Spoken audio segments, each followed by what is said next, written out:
Now, usually I'm about closing by this time or in the process of it, but don't get nervous. Amen. It's Black History Month. We only going to be on African time. Amen. We're not on the European bells and whistles right now. Amen. But in the village, the event begins when the people gathered and ready. So are you ready for the word? I want to look at this text and I want to engage this message from this provocative thought that I've given. What do you do when you face a giant? This text is the text of a boy named David. But I want to use another boy named David in my introduction by the name of David Hogg. David Hogg, H-O-G-G, is a 17-year-old white American student who was present at the Marjorie Stoneman High School in Parkland, Florida, where some now over a week ago, 17 students were killed by some crazed 19-year-old young mentally ill individual. David Hogg survived this shooting, but he was traumatized by the fact that he watched many of his friends die and were wounded. His sister lost 4 of her best friends. Mind you, I know this is African American History Month and none of the victims were black. But this is a sin that has hurt black humanity for as long as we've known it. We may not be in this story, but we know this story all too well.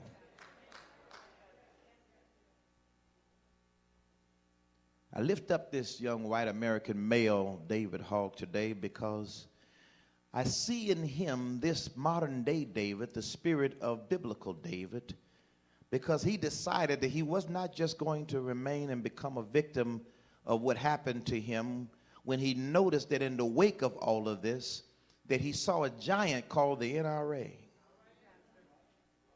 He saw a giant called the President of the United States. He saw a giant called even some of the politicians and Congress people who began in the face of them, some saying this is not the time to have this discussion. When they said the same thing after Sandy Hook, they said the same thing after Charlottesville, they said the same thing after the challenge and massacre of so many other challenging issues that took place with assault rifles and weapons that mowed down and killed down people. They said the same thing after Charleston, where there was black people, a church with a pastor and members in a Bible study. And someone walked in and sat through the whole Bible study talking about love and sharing and showing love, and he still got up and killed them all.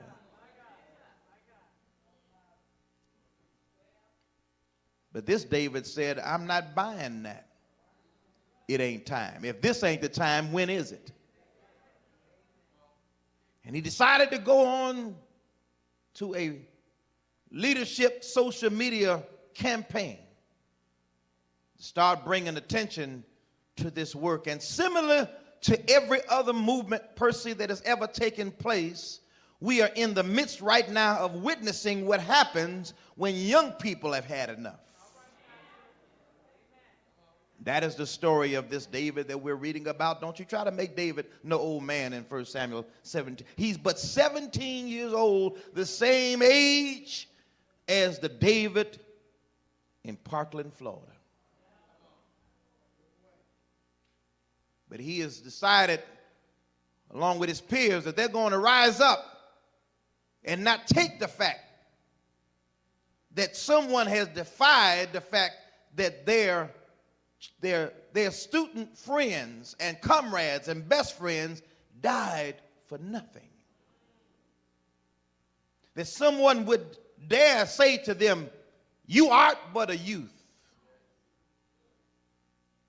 That you have no place in this fight. That this is not a fight for you to fight. That this is not something for you to engage. that you need to let the adults handle this, but they watch the adults, Republican and Democrat, black and white, everybody who has looked at this giant because they've got money to lobby Congress people. They've looked at this giant because they've got members and family friends and stock and gun stocks that allows them to be able to shoot with assault, semi-automatic and automatic rifles and claim it's for hunting. Knowing if you shoot a little burr rabbit with an AR-15, ain't gonna be nothing left to eat. There is no animal you can hunt down with that. Hide behind Second Amendments that were designed and used to be interpreted in the throes of military and wartime. Come on, help me here. When written, talking about the right to bear arms, had to deal with this whole revolutionary war and civil war mentality of people having the right to protect themselves in the face of war and attacks of enemies, not shooting and killing one another conscience free in the streets of our cities. This young David, not afraid to face the NRA, took along with some of his student friends, 100 of them went to our nation's capital, the capital of their state, Tallahassee, and others went to nation's capital, others went to the capitals of their various cities around this state this past week. And they all raised the same question: if not now, when? But I love the hashtag they had, never afraid. That's what I basically was about to call this, but you can use that as your sub thing if you want. Look at your neighbor and say, neighbor, whatever I am, I'm never afraid. Injustice anywhere is a threat to justice everywhere, Martin King said. Justice is colorblind. And yes, it is a tragedy that we have to look at the fact that it took these young white students to have to die in order for this discussion to take place. But had they acted in one of the other events in a timely way, maybe this one would not have had to happen. But in the face of a Trayvon Martin and a Michael Garner and a Tamir Rice and a Freddie Gray and a Terrence Kellum and all of those who died, Renisha McBride, and those who have died in the hands of gun violence in our own times in our communities, the truth of the matter is that sometimes it's insulting that it takes somebody of a different color and a different hue before people will listen. Sometimes the pain comes from the fact that people don't understand that our children's blood is the same color as other children's blood. That all children bleed the same color. It is not the color of the skin that mattered in the shot. It was the fact that the loss of life, because life is in the blood. And it took the death of a certain people, a certain hue.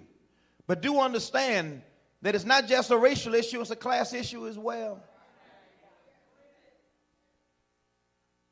When Timothy McVeigh bombed in Oklahoma City, took down a federal building, dealing with his hatred of not only blacks, but Jews and other persons who he ultimately had his Klan mentality torn against, because he let people make him think, because he was of a lower class status, that your enemy is somebody who's in the same class capacity as you, that they're taking your jobs, that they're taking your opportunities. And this Klan mentality, many of them victimized, Brother McGee, by this mentality that somebody else has taken what you have, while the 1% snatch more and more and more.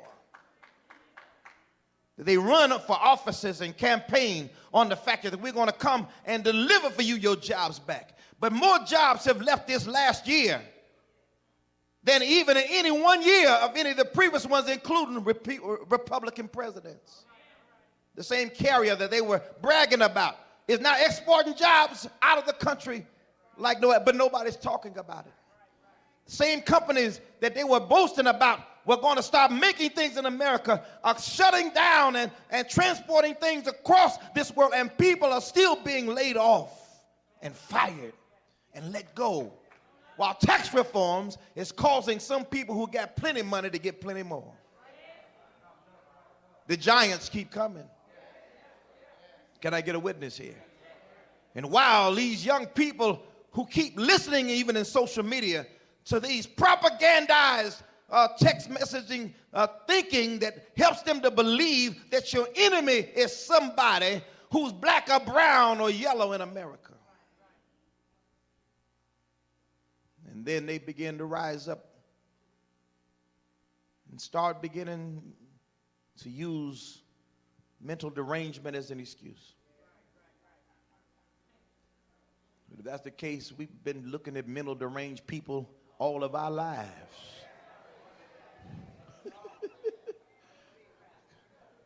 Don't let me call the roll, amen. But the people who put us in slavery were mentally deranged. We've been dealing with mental issues of people crazy, amen, for over 400 years.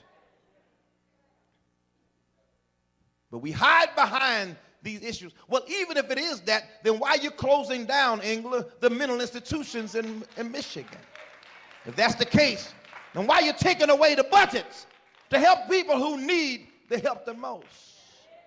You should be opening more capacity. But you got young people who are not old enough to go and legally buy a beer, but can buy an AR-15. While they continue to talk about no background checks, they won't improve that are necessary for the people to come. They continue to want to look at banning bump stocks. Now, if I'm making you a little unnervous because you got your little arsenal at your house, listen, I ain't trying to come in your house and take nothing. I'm just trying to tell you that what you got is like a cap gun compared to what some of your other neighboring people in the hills got. You think you ready for the revolution, baby, you best to run. If you think it's just going to be based on guns, well, I got mine. Okay, baby, listen, I hope you shoot real good. But you got some folk out there that got more arsenal than the police departments got.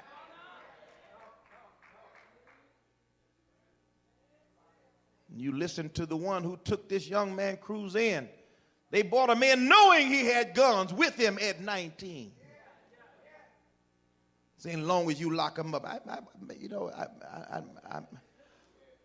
if it wasn't the time it was, I'd have to talk about what my mama would have said if she took somebody in and they come in with a gun case with them. It was going to be some locking up, but it wasn't going to be nobody carrying in there. And then we got the unmitigated gall to begin to look at the answer being arming school teachers.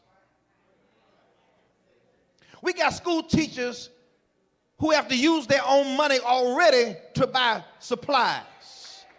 Come on, books and things for their kids. And now you want them to go and buy them some weapons because you know you ain't paying for them. And if you do pay for them, it's an insult when you told them you didn't have enough money to increase their salaries. How you going to pay for more time to train them to be able to shoot and kill conscience free? And add even to the learning capacity, not just being able to go to school for reading, writing, and listening, but they got to go to a gun range in order to be certified as a teacher. I know some teachers, you better not put no gun in their hand up. I ain't calling nobody's name, but I know some. They don't need no training. There's going to be a child shot every day. I said shut up. Oh, so you are, wow, all right. I have 24 students now. Oh, you really want to act up there? Pow, 23. That's the worst hands you ought to put that. As stressed out as the average teacher is, We come up with these crazy ideas.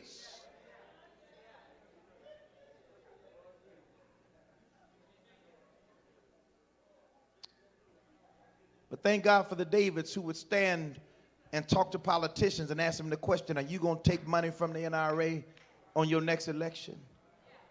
They would stand and look and face many people in the context of what is going on and ask them questions directly, such as, are you really saying to me that there's a necessity for these military-style weapons in our streets, in our communities? Are you saying to me that this is what ought to be done? Because the truth is that these young people are not afraid while they're watching their adult counterparts run scared. This David is not like the biblical, unlike the biblical David, who went just to go. Like biblical David was just taking lunch to his brothers, being obedient to his father, just taking them something to eat while they are there in the military time. And they had been under the threat of this Philistine nation for some time now. David walks in and hears the conversation, but sometimes you can get beat up by the same giant so long that the truth is, while you talking about we ain't never scared, you shaking in your shoes. Sometimes you can deal with the issue, have a seat, sir, where you are dealing with this issue for so long that you are now facing a giant, that you actually begin to doubt whether or not you can win, and you've gotten to a position where you say, if we can't beat them, we ought to join them. So you got black folk talking just as crazy as some white folk now.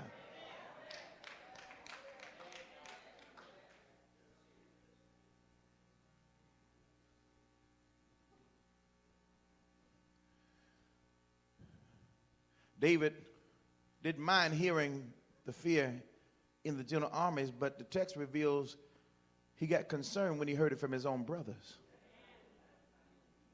People who were his same background, his same culture, same hue, same family, raised by the same daddy, went to the same teaching from the same Torah, had the same Jehovah God, had the same things he had, and he's younger than them. I just come along. You've been to Sunday school longer than me. You've been in church longer than I have. You've been saved longer than I've been saved, and you are scared to stand up in this Black History Month 2018, and you ain't wanting to call out the giants that you see are taking our people, and you just rather wear kente cloth and head wraps and act like you don't see what's happening to our children, what's happening on our streets, happening in our schools, happening in our economy, happening to our voting rights, happening to our civil rights. Well, I'm talking to some Davids out there. And I'm saying to you, if the adults don't want to take on this fight, the text tells us that all you need is just a few things to handle this giant. First of all, you got to have the capacity not to be afraid to speak up. Yes, and I know, I'm not talking about speaking up disrespectfully, because some of y'all are as disrespectful as you want to be. And I don't know who raised the train. You're likely been raised by a orangutan or something. I mean, some kind of, you got to put a little respect on your voice. I say respect, amen, that's what they say. I mean, you can talk to anybody if you know how to talk right. You just can't just come busting in there like you're entitled to say what you want to say. But at some point, you need to be able to at least get in the conversation and say, excuse me, but can I say something, please? Come on, help me here. You know, listen. I call them by their little titles and everything else they need to do, and then say what you have to say. You have to make sure that you can get in the discussion. Some of y'all get dismissed before you get to say what you want to say because you don't know how to talk to people. I'm talking to my young people now. You got to learn to put a handle on it. Yes, ma'am, yes, sir, will get you a long way in some cases. That ain't what you got to talk about, but just get in the door first. Come on, help me here. You can't crack the whip until you got the reins. Jesus. If you ain't in the room, how you going to turn the lights on?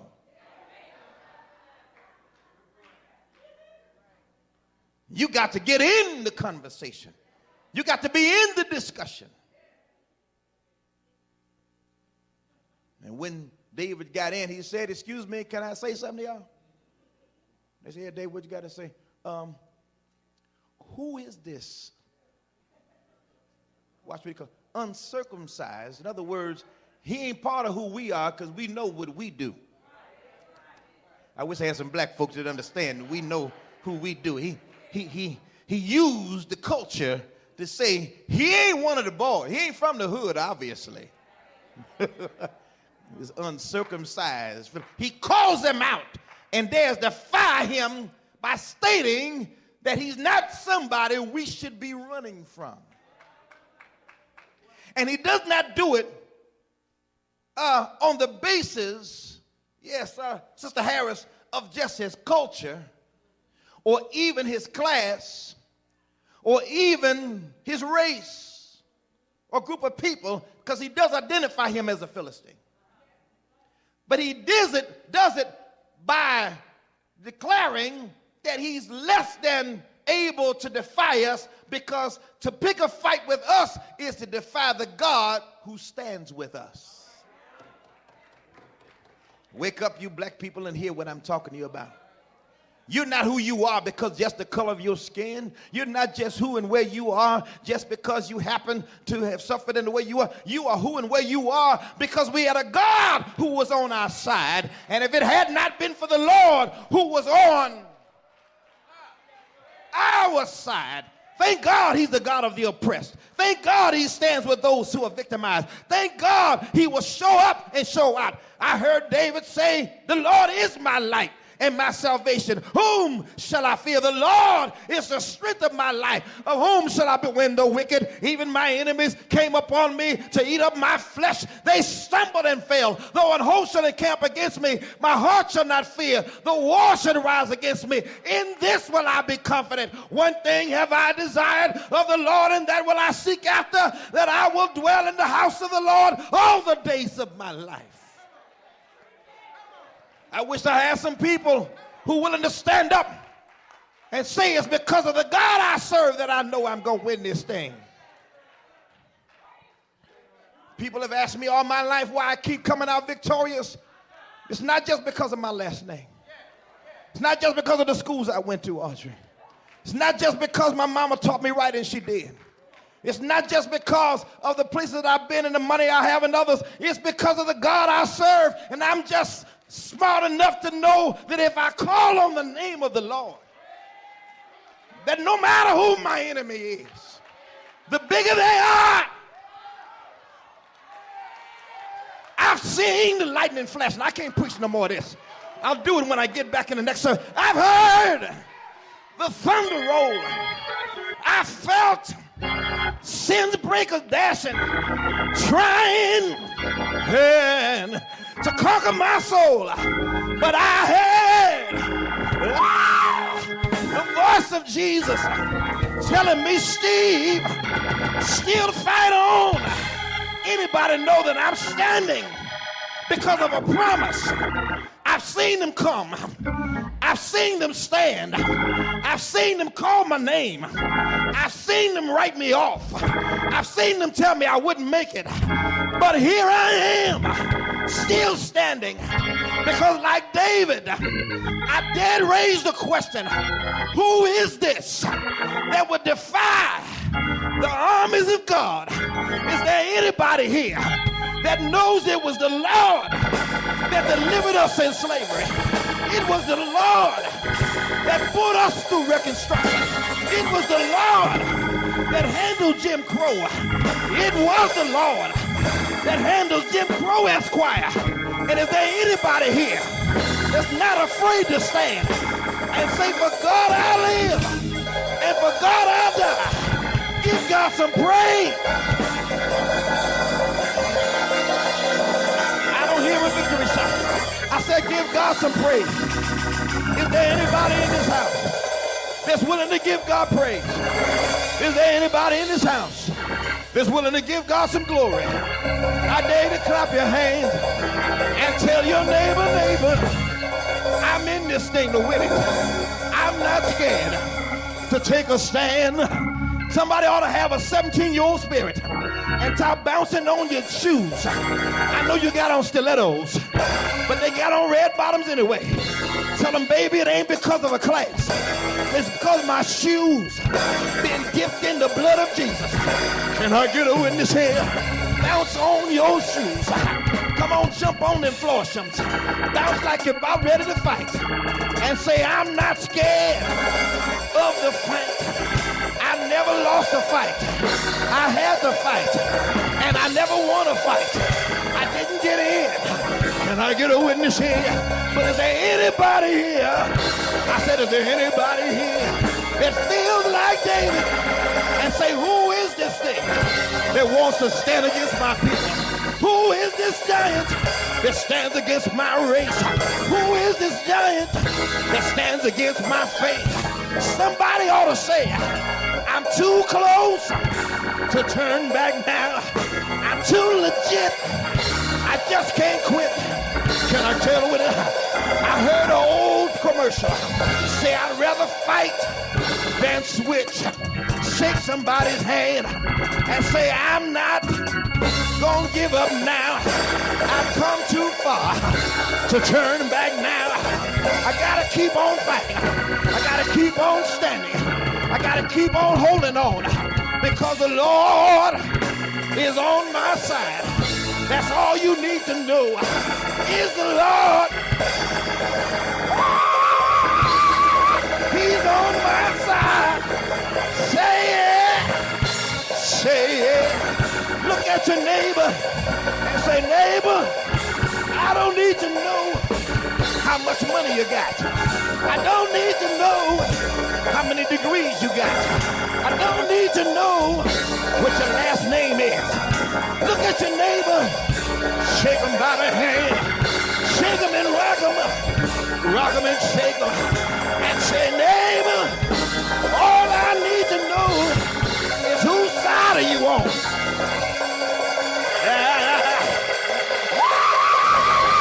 Whose side are you fighting on? I got one more question. Look at the other neighbor and say, oh, other neighbor, I got another question for you. Where's your slingshot?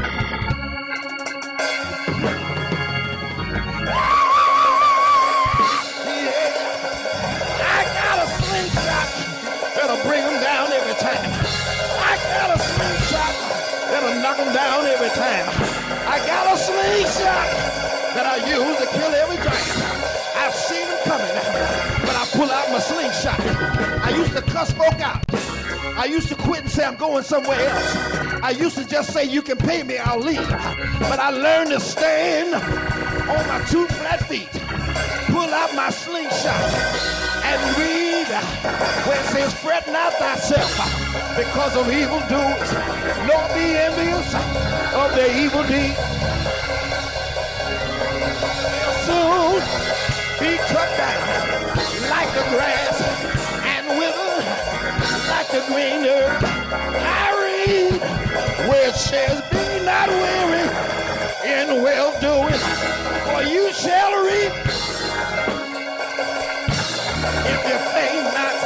Say it, say it.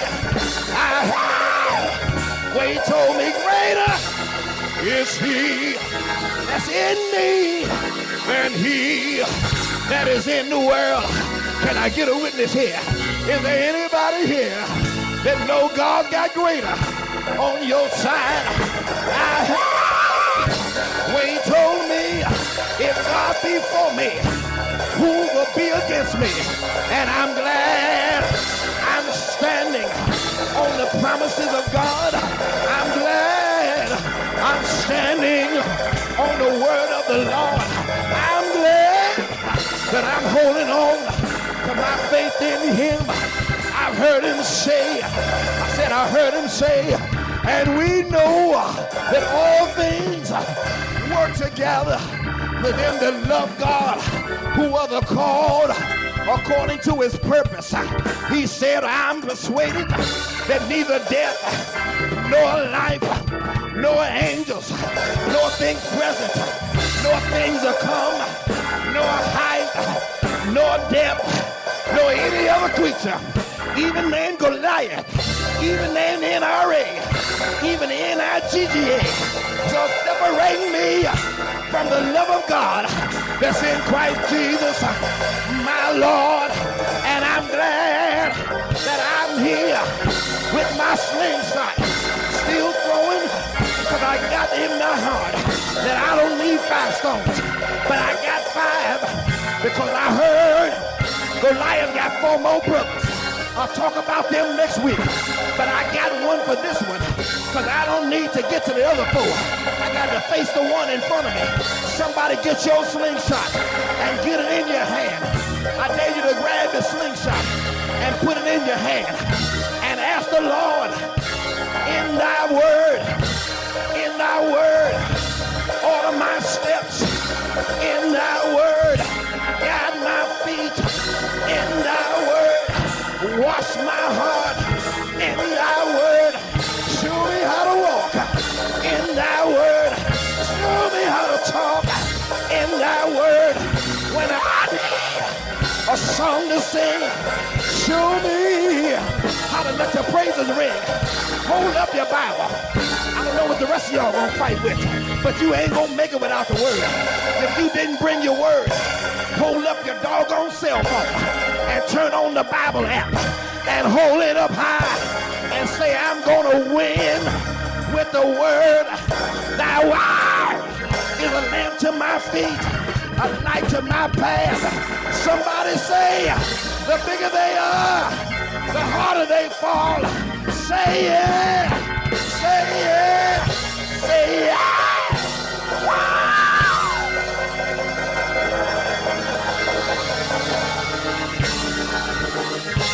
Anybody know the power's in the word? I'm going to throw them a scripture. I'm going to throw them a testimony. I'm going to throw them my story. I'm going to throw them some love. I'm going to throw up some joy. I'm going to throw up some peace. Why did my enemy fall? Tell him the word knocks them out every time.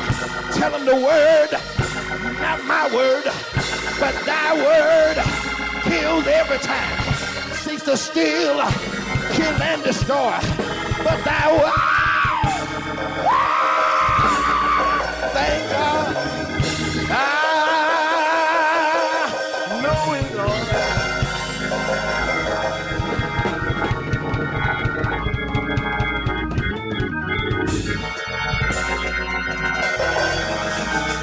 I can win this fight.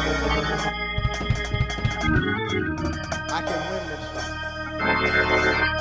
I'm going to win this fight. I have already won this fight. Only reason why I'm still fighting because I got to just claim the battle. But the victory is won. Hallelujah. I said the battle may be fought, but the victory is already won. That's why I don't get nervous when new fights come, because it's the same people. I didn't get upset when I looked in Charlottesville and saw them marching in the street. I've seen them before. They may have on different clothes, but they got the same sound.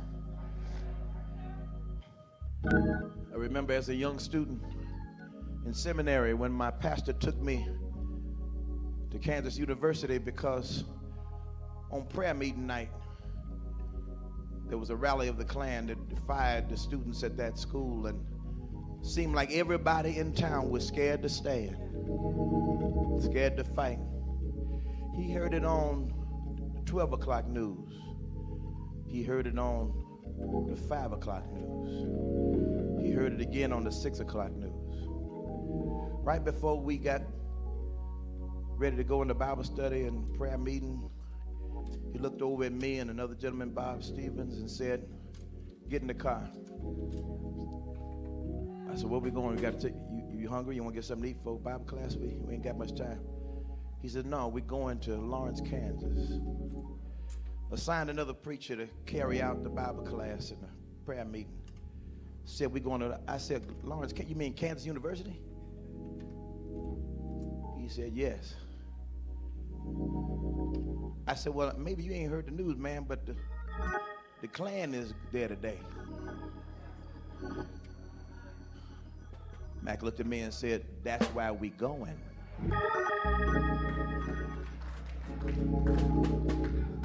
I said to myself, this man crazy. But it didn't take me long because I'm a little crazy too. I come up in the hood and I ain't never seen no preacher fight like this.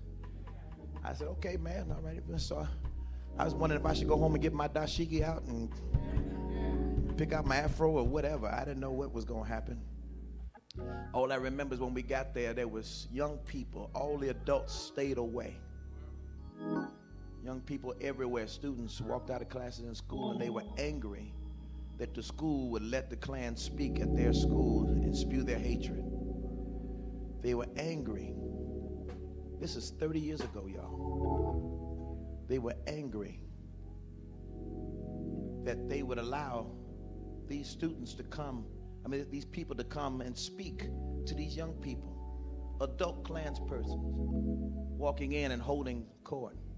There were 5,000 in the auditorium, even more in the streets. They didn't know what to do, they didn't know what to say, but they were just saying, we here in protest because we know something's wrong with this. The Klansmen kept coming because they knew if they had a chance to speak, somebody was going to grasp hold of some of their hatred, and if they throw enough mud on the wall, something's going to stick. So all they wanted was a chance. Because of the laws that they talked about with equal option and opportunity, they never would have let somebody talking about the Holocaust come speak.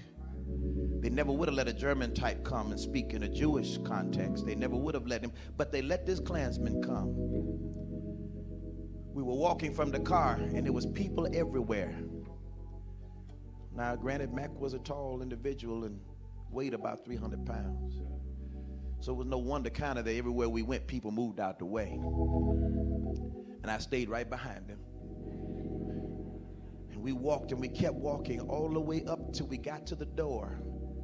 But we got to a place where even his size didn't matter anymore because the door was shut and closed and the sign said, filled to capacity, no more entry.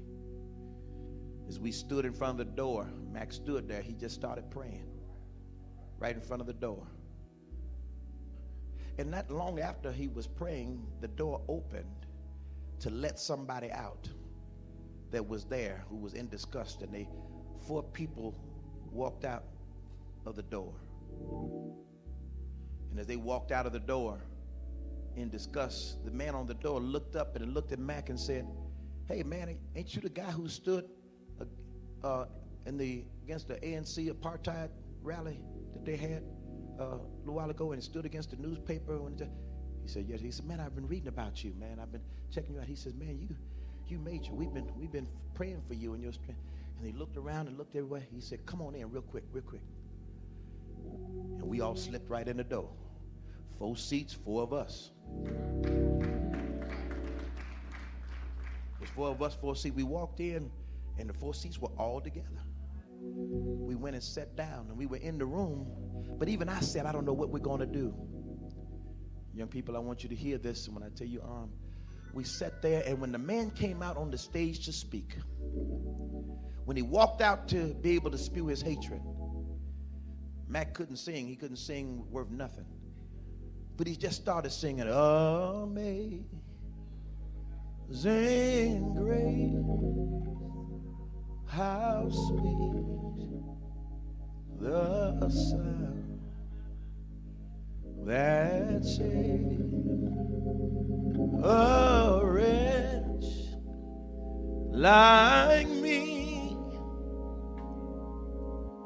I once was lost, but now I'm found. Was blind, but now by the time he sang that with wisdom. He understood that every culture, everywhere, had this as the anthem of the faith. By the time he got through singing it, white folk was singing it, black folk, Hispanic folk, the whole room was singing Amazing Grace. Thank God for families that at least took their children to church and taught them the songs of the faith. Everybody. They may not have known a Kirk Franklin song. That's why you got to learn to sing more than just the top 10. They may not have known a song, yes, by Jonathan McReynolds or something else, but they knew Amazing Grace. And by the time they all got through singing it, Mac had run out. He didn't know no more verses. He looked at me and said, get up and sing another one. I got up and I stood up. I said, through me, needing just and snare. The door's open. I have already come. Hallelujah. 'Twas grace had brought me safe thus far, and grace will. What happened after I sang that second verse? Come on, give God praise for those who come in. After I sang that second verse, the Klansman got so nervous because he started trying to talk, trying to speak, and he had a microphone. But the more he tried to talk, the louder we sang. And I sang the third verse, and I sang the fourth verse. And we kept singing till in frustration he threw down the mic, and it wasn't because he was dropping the mic. He threw it down and walked off the stage. And everybody clapped just like you clapping right now. And just because we had one rock called Amazing Grace, and Mac wasn't afraid to throw it. Now listen to me. We could have sang Amazing Grace back at the church. We could have sang Amazing Grace at the prayer meeting or Bible class at St. Stephen. But he understood we got to take our rock and throw it where Goliath is. Y'all hear what I'm saying? Ain't no either singing it in the locker room, because that's a sign of fear.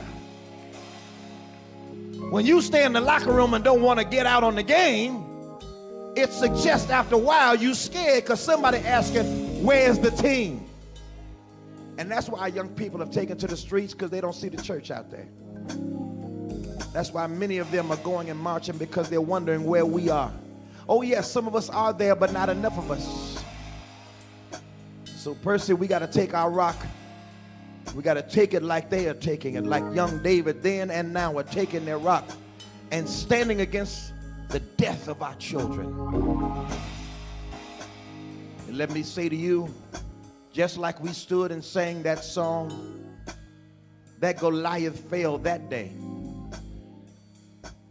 But he has brothers. I'll talk about next week.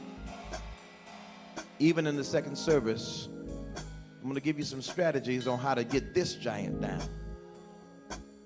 4 strategic points. But I just got too happy to be able to tell you today that the end of the story, sometimes you just got to run to the end of the book and just tell them it's coming down. If you ain't got nothing but a rock, a slingshot, and a prayer, how many of you all got a giant in your life you're facing right now? A situation larger than you. How many are facing a giant? And a giant to you may not be the same giant to me, but a giant is anything bigger than you are. The Bible says he was 9 cubits. A cubit is the size from your elbow to the tip of your finger, which meant that giant was over 10 feet tall, facing a 5-foot-some-odd David. It was not only 9 cubits, but it said a span. A span is from the tip of your thumb to the tip of your finger. They measured him from head to toe. His spear was the same size and weight of an average teenager. It's like him picking up, I know she ain't no teenager now, but picking up Markeisha and using that as his spear. That's how big this man was. The head of the spear weighed 100 pounds. It doesn't matter what the giant got. The question is, what do you have? Too many of us are afraid, so we keep looking at the giant. The question is, ask your neighbor, neighbor, what do you have? Tell them even better, who do you have on your side? If you don't have the Lord Jesus on your side, I don't care. It could be a 2-foot midget. You still gonna lose.